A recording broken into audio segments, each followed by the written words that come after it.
Welcome everyone. My name is Prem Chandrasekaran. I am one of your regular co-hosts on the Thoughtworks Technology Podcast. I also have Neal Ford with me. Neal, do you want to introduce yourself? Indeed, I do. Thanks, Prem. Welcome, everybody, to the podcast. I'm Neal Ford, one of your other regular hosts. And boy, you're going to hear a lot of familiar voices on this podcast because our guests today are normally hosts, but they're in the much more luxurious guest chairs today in our palatial podcasting lounge. So today we're joined by Mike Mason and Birgitta Böckeler. So I'll let them introduce themselves. Yeah, lots of nepotism always on our podcast, right? When hosts become guests, yeah. Hi, everybody. My name is Birgitta Böckeler. I'm a technical principal with Thoughtworks in Berlin, Germany. And my name's Mike Mason. I'm the Chief AI Officer for Thoughtworks. And that is particularly apropos for this podcast because our topic today is AI-assisted software development. And Mike seems like a perfectly good guest for that. And definitely so is Birgitta. Yeah, I should have probably mentioned, that I also have a global role at the moment at Thoughtworks, where I work in Mike's team to look into exactly this, right? So Mike is the Chief AI Officer, and I'm on his team looking specifically into everything related to AI, and of course the flavor of the day, GenAI, and how to use it for software delivery. Thank you, Birgitta. That was great. So let's get started in earnest. So tell us, what's the latest and greatest here, and why is AI-assisted coding such a big deal today, or is it even a big deal? Yeah. So what's different about this? I think it's two main things, and I like to always look a little bit at other times when we are trying to make ourselves more effective at software delivery through code generation, because one of the most obvious and so far most widely used forms of using GenAI for software delivery at the moment is code generation, coding assistance in the IDE, right? With tools like GitHub Copilot, Codium, Tab9, Cody, all of those many names. And so when I think about like more traditional code generators where we formally describe a structure of a language and then we have a code generator generate code for us, one of the things that's different here obviously is that it's a very formal way of doing this and structured way of doing this, right? So we always have to take some work to actually describe a higher abstraction level language and then build a code generator. Whereas when we use a large language model to help us write code, generate code, suggest code for us, it's a lot more unstructured and informal, right? So we actually write something in natural language, like either a code comment or a function name, and then that gets translated, and we don't actually have to create the whole structure around that. So it's a lot more on the fly, and it's a lot more closer to how we actually think as humans, right? And the other thing that's different, I think, and where the big potential lies is that we're not trying to actually further raise the abstraction level and have less details to deal with, right? So we always try that with code generators, with Lowcode, nocode. We always try to raise the abstraction level, but then we lose some control and always have to kind of, not always, but in a lot of cases have to kind of go down the stack again and to have more control again if we need more custom things, right? But now with GenAI coding assistance, we're actually not really trying to raise the abstraction level. We're kind of going to the side and we're using this assistance on all of the levels, right? We're using large language models to help us create low-code, no-code applications. We're using it to create Java code, to create Spring code, to I don't know, what are other abstraction levels? I don't know, to generate DSL code for us, right? So I think that's the thing that's new. And that's also why it's now different for us as developers to figure out how to use that. Because it's not this experience of like, I do something and all the rest is being taken care of for me by the machines. But it's this thing that we have as an assistant, but we still have to be in control and we still have to figure out what to do with the suggestions. And I think I've described it to people in some ways as kind of autocomplete on steroids. So it's like a super powerful autocomplete with lots of context details available to it that very often does the right thing. Like it will write a block of code, 5 to 10 lines of code. It is roughly the code that I was thinking about writing, and the superpower autocomplete has done that for me. I think so. It's very accessible. You can just kind of switch it on one of these tools, and suddenly you're getting better suggestions in the IDE in this, and they look very similar to single line autocomplete that you might have seen before in an IDE. So it's very accessible, very familiar to developers. And the other thing that I think is worth pointing out is because it's in the IDE, you can kind of stay in your development flow. So if I'm trying to figure out a particular algorithm that, probably there's a half right answer somewhere on Stack Overflow for that, or somewhere on a search engine, I have to like flip out of my IDE and go to that. Whereas with one of these tools, I can kind of describe what I'm trying to do either in a comment or a method name, like Birgitta said, and then the auto-generated code will very often have that algorithm in it that I was searching for, and help me get that within the IDE without breaking my flow. And not just that, but it does it in a very context-specific way and adapts kind of the textbook algorithm to my current code structure and variable names and all that kind of thing. So again, that's actually making it more powerful than going and looking up a kind of a dry academic example of something and then needing to figure out how it's going to work in my code base.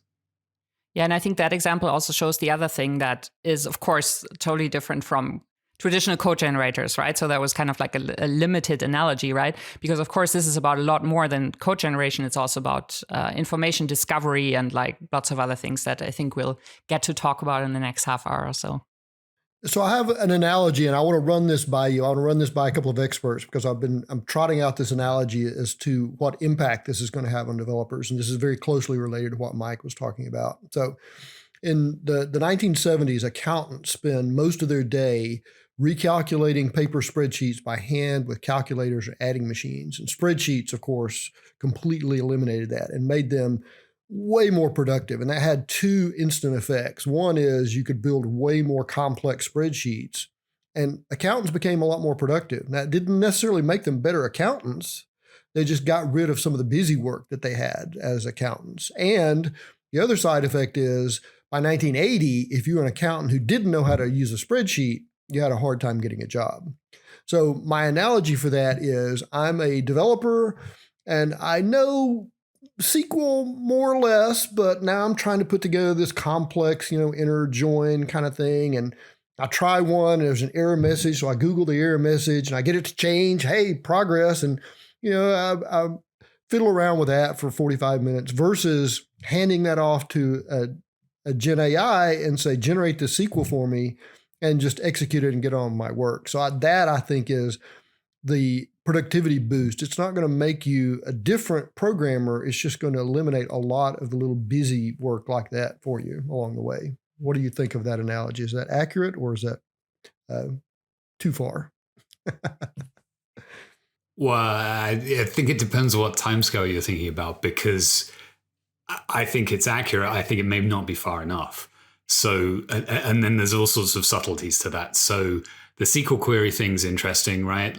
Because you can really cause your DBA some pain if you mess up a SQL query, or you try to run something that isn't using an index or whatever, right? So there's actually some important stuff to think about beyond just, did I get the right answer to the query, the business outcome that I was trying to get, which I'm translating into a SQL query, and it seems to run and I seem to get the right answer from that, right? So there's an entire question about how you incorporate that into your technique of building software, right? Like, how are we testing our SQL queries is a really good question that comes up here immediately, because how do I know it's right? Do I just, I'm going to show my Microsoftisms here. Do I just hit F5 and run the thing a few times and see whether it seems to be working? Or do I have a more robust mechanism for ensuring that the stuff I've written is correct? And obviously we would advocate for,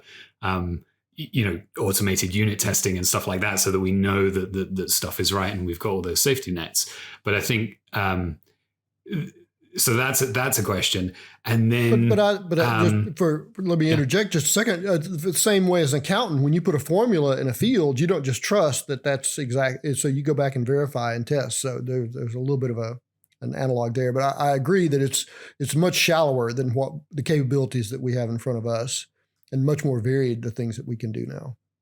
Sorry, I interrupted you at halfway through your thought. So no, but Birgitta's got thoughts, and I want to hear her thoughts more than mine. Yeah, I struggle with the analogy a little bit. I think because this like accountant spreadsheet thing like is kind of exactly in that like orthodoxy I was describing before of like raising the abstraction level of somebody's work with software, right? And you have then like a repeatable deterministic type of thing, right? Whereas I think this is opening up this kind of like more messy type of assistance that we get, where we still have to be in the driver's seat and we have to understand, you know, the formulas that are being generated, if they actually work or not. So I think, yeah, maybe I see where you're going with it, but because it's also a software analogy, it's like I struggle with it because it's the same thing. This like, oh, we're just raising the abstraction level and have this machine like fill in the details for us. But I think this is like a different kind of, what's the word?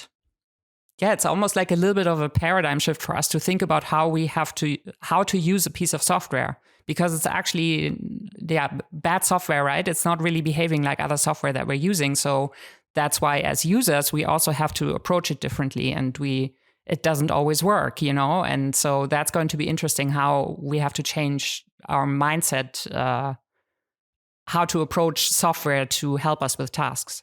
So let me ask you a slight follow-up question, because you said the abstraction thing, and I think that's a good way to think about that, is raising the abstraction, but in a different way.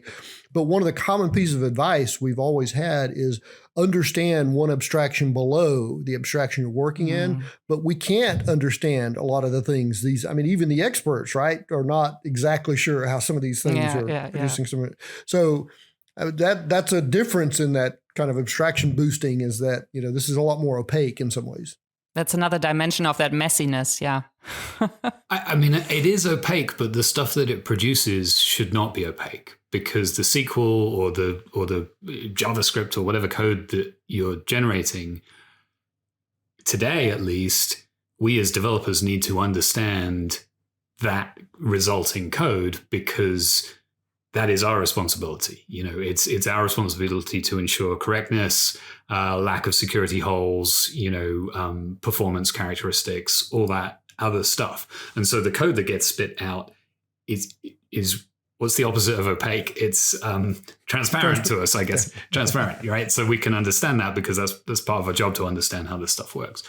The fact that the AI is opaque, I think, is quite interesting, because what that leads to is non-obvious results, like better structured and better documented code bases produce better results when you use a GenAI coding assistant with them, because the AI has more things to hook into to understand the structure of your code and your solution.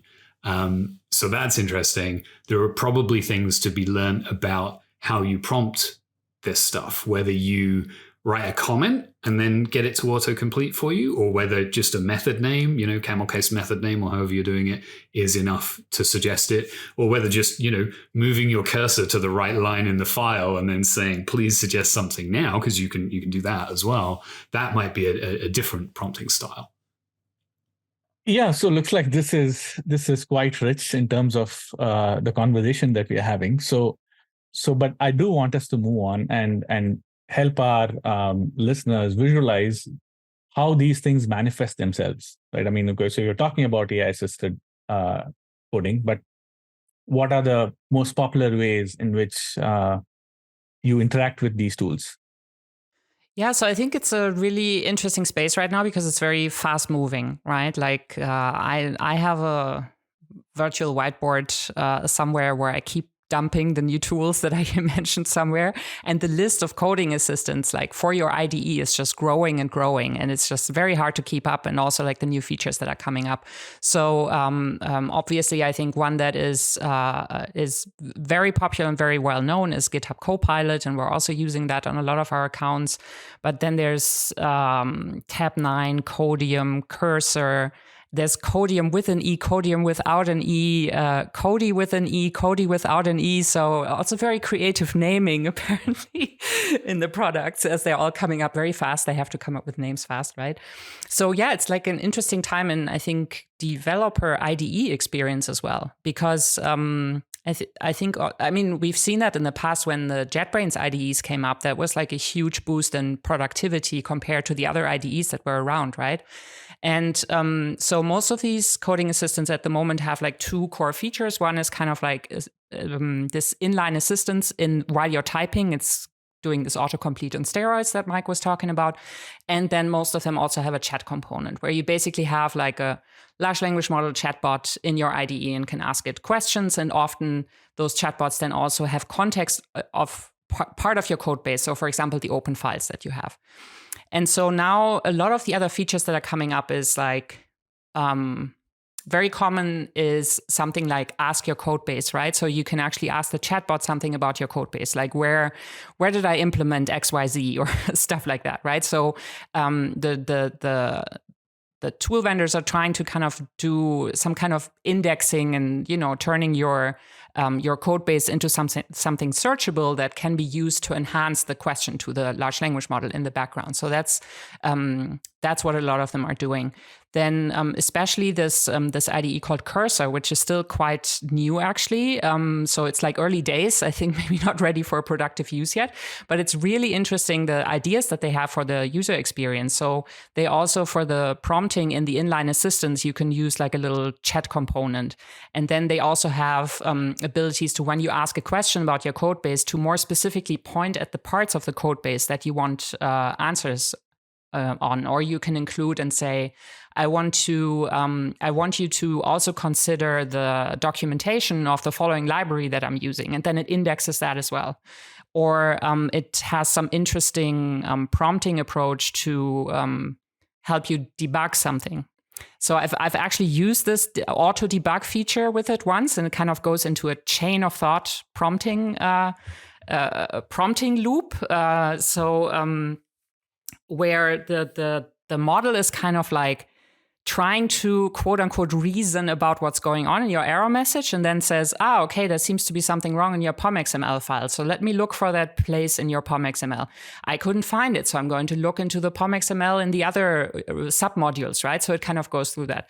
The one time I did that, it didn't actually work really well in terms of like actually finding the right things and all of that. And it went into an endless loop at the end that I had to cancel. But I do think that this is like a valid approach to let a large language model help me debug something.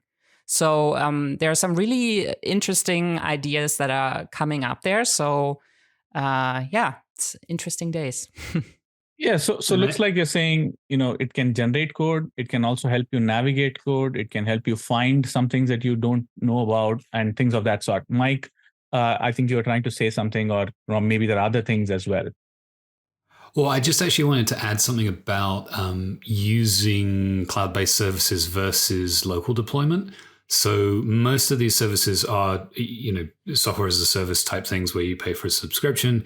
And when you are getting help or prompting the model, you're actually sharing some of your code base and some of your workflow data with the provider of that tool. Now, most of us are fairly comfortable with that because, lots of organizations are using GitHub Enterprise anyway. And so they trust, say, GitHub with their source code. So by implication, they must trust that organization with, using a Copilot style tool. But there are companies out there who are much kind of more averse to using cloud services and products. And so we actually helped a large company do an on-premise deployment using an open source large language model for code generation and a fairly lightweight IDE plugin for VS Code. So I just wanted to point out that there are options for doing this stuff that don't rely on sending your data and your code to a third party if that's something that's going to be difficult for your organization. Yeah, look, so I've tried a few of these as well, and I've usually used them to generate small snippets of code. right? And they seem to work relatively okay, So I say, okay, generate me a stack or generate me a push method on a stack, and those kind of very simple things seem to work. But is it possible for these tools to be used in a even more holistic way, where I wanted to generate an entire application, for example? Have you got any experience or thoughts on that? So I think that's one of those things that's going to evolve. So right now, I would call them good for kind of method level code generation. So, 5, 10, 15, 20 lines of code, maybe with good context. I think you can get some good outputs from that. But we are starting to see small apps being built from prompts. And you can see various different systems online and videos of people doing this stuff. I'm a little bit skeptical. Still, I feel like maybe we're being shown cherry-picked successes, the one time in 10 that it worked and produced something good for us. But I think we all know, if you look at the trajectory of these AI systems and of technology in general, everything gets better. Something that kind of half works today is going to work really great in 6 months' time. And so I do think we should be thinking about what happens when the unit of code that can be produced starts to get bigger. And maybe the question to ask is, if you can create a unit of code, 500 lines big across several classes or files, and the AI can do that in a consistent way and keep it coherent, what would you want to use that for? Like, does it have an impact on the kinds of things that we choose to do architecturally because AI can produce something of a certain size? More promptable architecture. So yeah, I think architecture is the place where it's going to take the longest, because it's all about, doing this kind of trade-off analyses in the current context. But where I can see whole applications being generated are things like simple CRUD applications, or designing things that are really busy work, like print preview dialogues and stuff that nobody wants to, spend the time designing, that kind of stuff. But I think it's, the kind of busy work that frees up the humans to do the stuff that only a human can really do at this point. And, I think the scope will get bigger and bigger over time, but I'm skeptical that it'll ever be able to create really sophisticated software. But it's, again, I think something to think about is the combination of large language models with other things. I was talking, again, it always comes back to the abstraction levels, right? I was talking about low-code, no-code in the beginning, right? And those are currently the most impressive demos of using this like GenAI to create applications, right? Because low-code, no-code already has this huge platform under the covers that does a lot of this stuff, right? But then when you prompt it to create a low-code, no-code application, you also have the constraints that you would have when you build a low-code, no-code application, right? So it needs to be a specific use case, straightforward use case, a preview dialogue you were just saying, or something like that, right? So, but still, this combination I find really interesting, right? Not to think about, but large language models have these limitations, but what if you combine them with other things? For example, one of the coding assistants out there right now is by a company called SourceGraph, and they have an existing product that does code search. So that is a product that really where the product already understands the structure of the code, right? So it understands the abstract syntax tree and all of that. And so now they're combining that with the large language model-based coding assistant, right? So and usually the language models, they don't really understand the code. They just see the tokens, the patterns, right? But now combining that with a code search that actually understands the structure then gives it an extra power, right? So it's just one example, but I think that will be interesting to see how, not just take the model, but how do you combine it with other things and then make the overall result better. And I think the low-code, no-code is a really interesting example, because the demo is impressive because you just give it a spec in English for an application and it spins the thing up. The question is always about what is that low-code, no-code platform capable of doing, and what trade-offs are we making by using it? And we've talked about that stuff in the past. So I won't belabor the point, but usually if a low-code platform has picked an option for you in, for example, the way the UI works or the way stuff is stored in the database, you just have to go with that, right? You just have to go with whatever the platform has chosen. Now you've also got the added complication that potentially people who don't really know how to use the low-code platform are specifying apps in English or other languages and then getting an AI to generate them. And that person now needs to have absolutely no knowledge of what that low-code platform really does under the covers. And one of the things we've always advocated for or pointed out is that somebody in the organization needs to understand what the low-code platform is doing or what the abstraction is doing. If we're talking, as somebody on your dev team needs to know what the heck Spring is doing under the covers, probably to, if you're using that as an abstraction. So it's not like this is a new problem, but the alluring capability of, we can just have business users specifying departmental applications using English and then a generative AI system creates those. I don't think we're getting away from the problem of needing to really understand what that system is doing, having at least one person in the organization who knows what's there. And then the other question would be, if you want to change something about that, what do you do? Do you change the English that you use to specify the system and rerun the AI?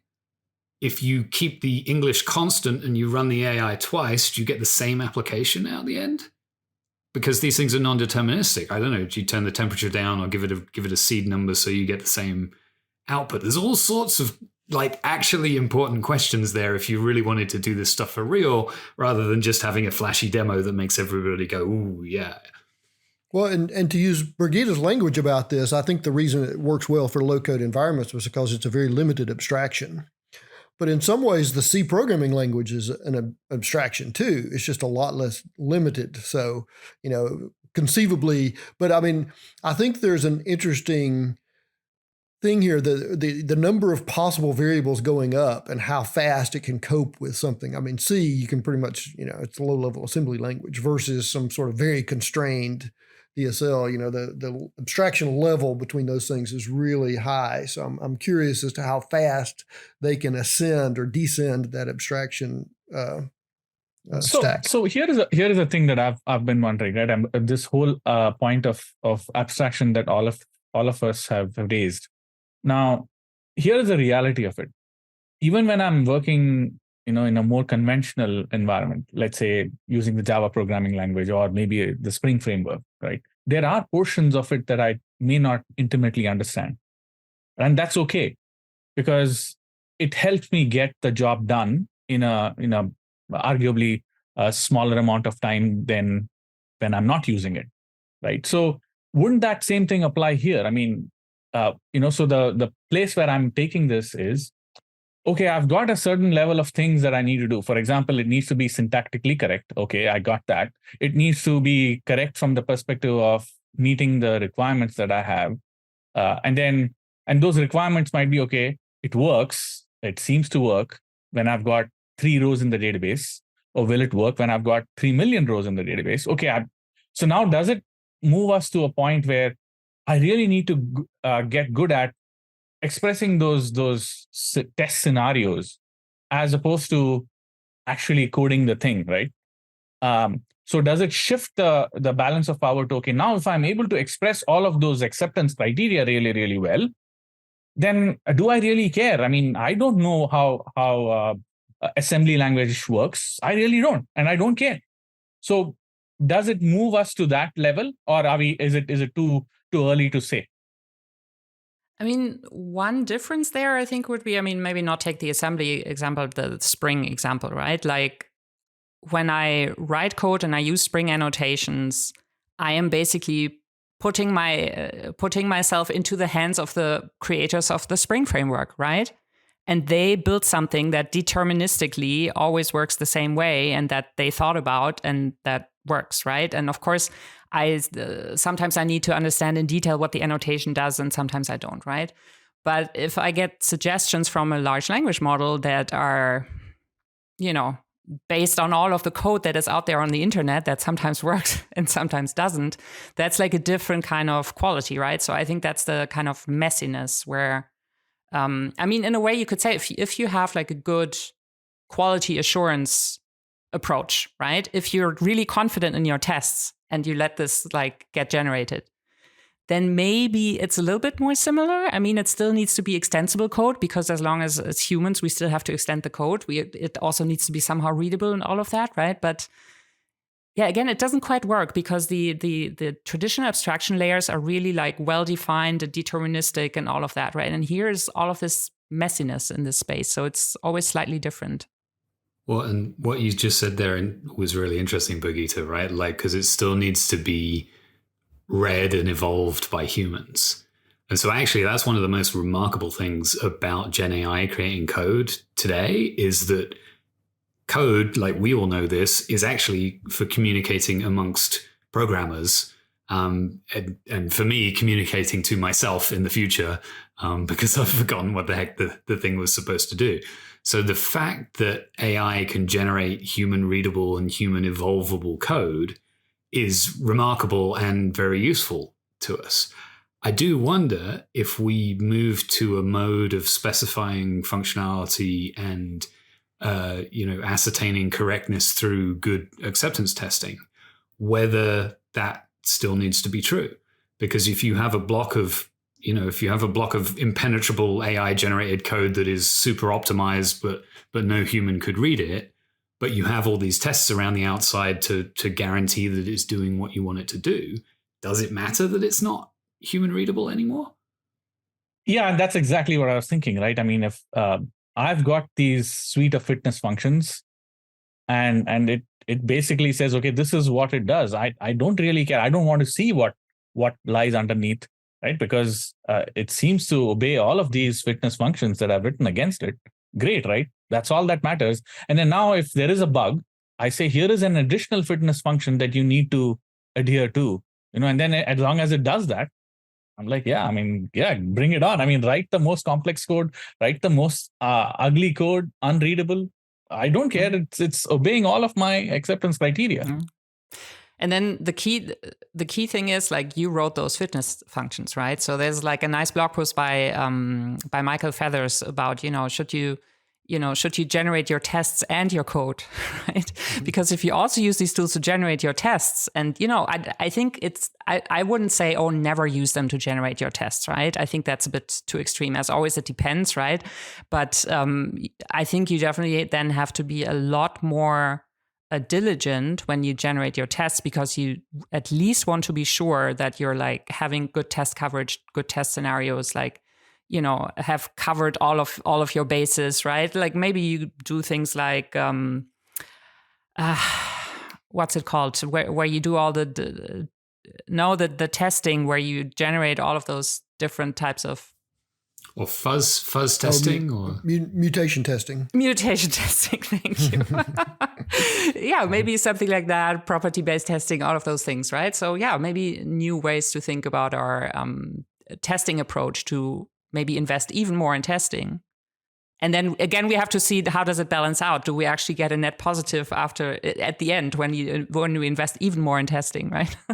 Well, and this is a slight digression, but the Clojure community has a fascinating way of testing stuff. They do statistically based testing. Rather than write unit tests, they write this test suite and have the system generate all these possible outcomes to see if it statistically is producing the right stuff. And so I can definitely see that approach being used against something like something that's been generated that is maybe a little bit opaque, but still does the stuff we want it to do, and we don't really care how it's getting the job done as long as it's correct.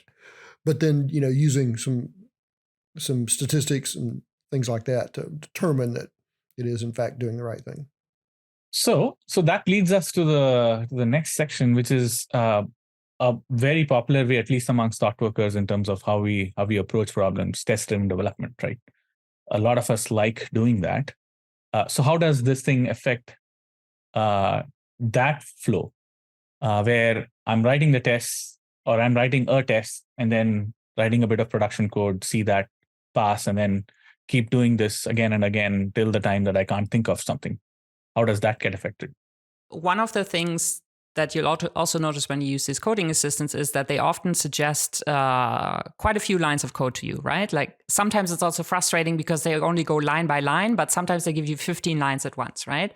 And usually when we do TDD really in a ping pong style, we usually go step by step, right? Like what's the minimum smallest next thing that we want to work, that we want the test to be green, right? So, and now there's this like partner that we work with who just doesn't understand this, right? So, but there's actually like, without going too much into detail in the podcast conversation, but like we have a bunch of little memos out on Martin Fowler's website about this. If you click on his GenAI tag on the website, you'll find it, where our colleague Paul Sobosinski did a little write-up about like their experience with doing this TDD ping pong style, and sometimes also going, okay, I adjust my test and then I actually delete my full implementation and have it regenerate. Because every time I put a new assertion, that's like a new kind of factor of the prompt.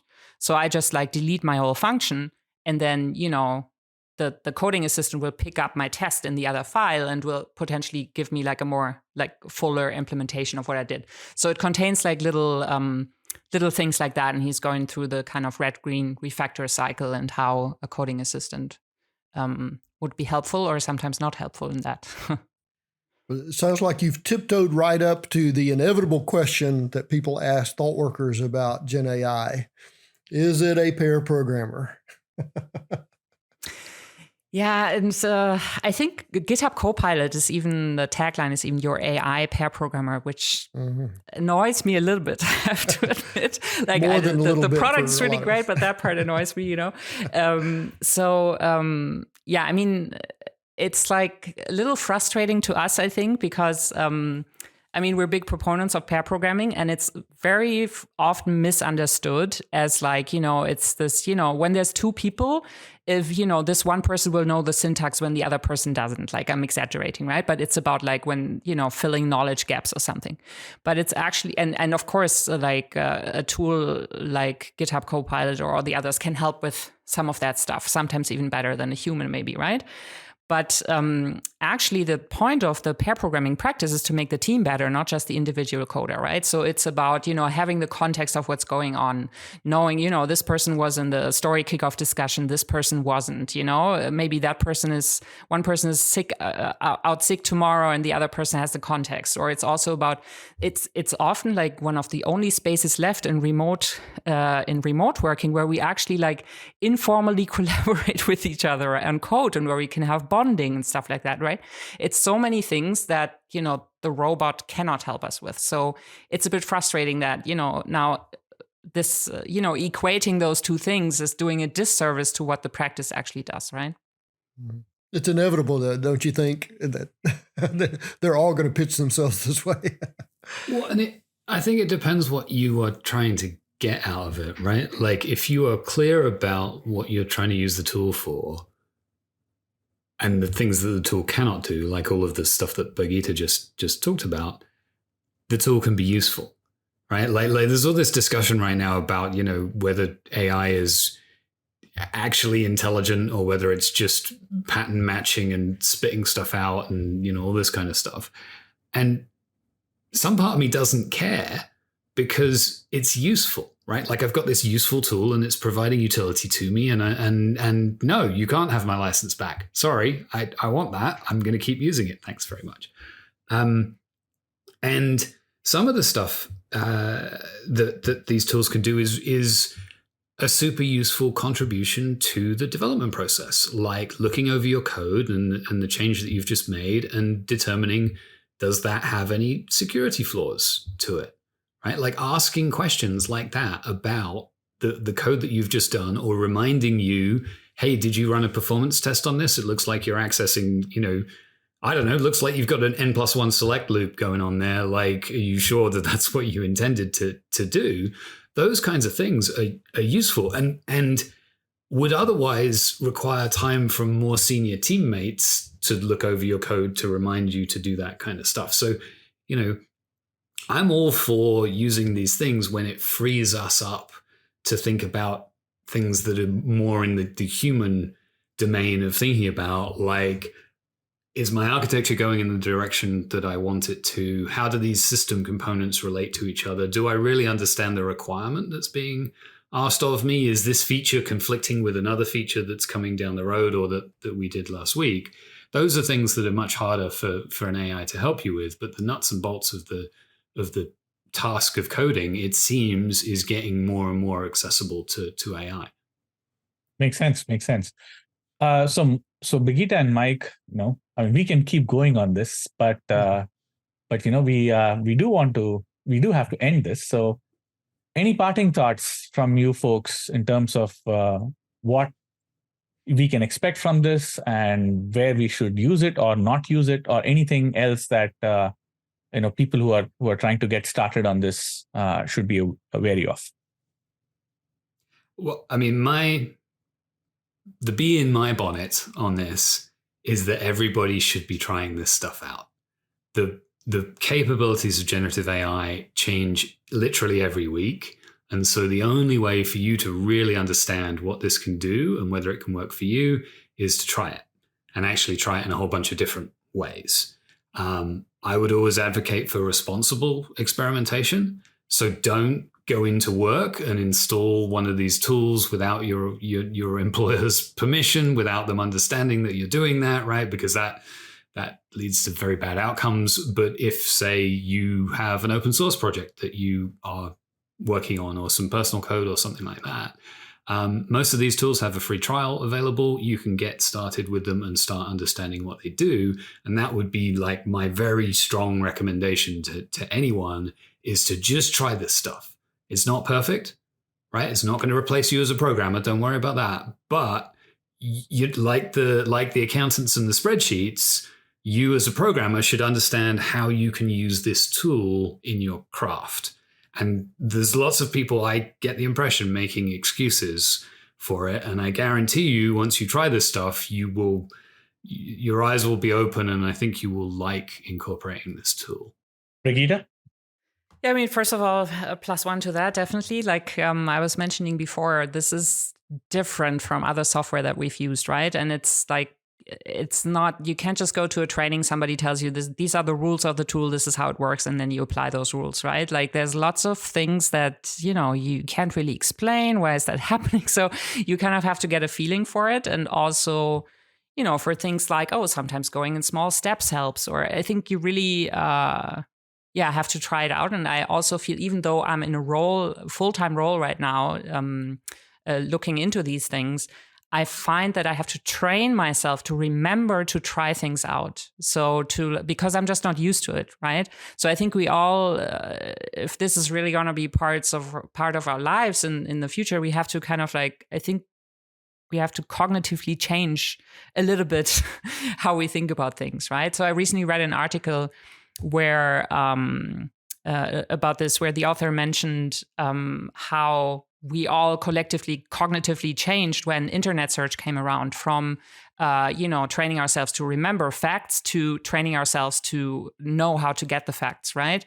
And so she was kind of saying that she expects something similar to happen with this. We just don't know yet how it's going to go, right? And then the other thing is what I mentioned before, like to think about the combinations, right? To not just think about, these are the limitations of the models, but to, think creatively about how you can combine it with other things. Great. That's a great way to wrap up. So thank you, Birgitta and Mike, for helping us sip from the fire hose of information about AI. This is not the last podcast we're going to do about AI in general and AI-assisted software development, but we wanted to dip our toe into the ocean of information before it became too overwhelming. So thank you so much for joining us, and thanks, Prem, for hosting with me today. Thank you, folks, and we will see you next time.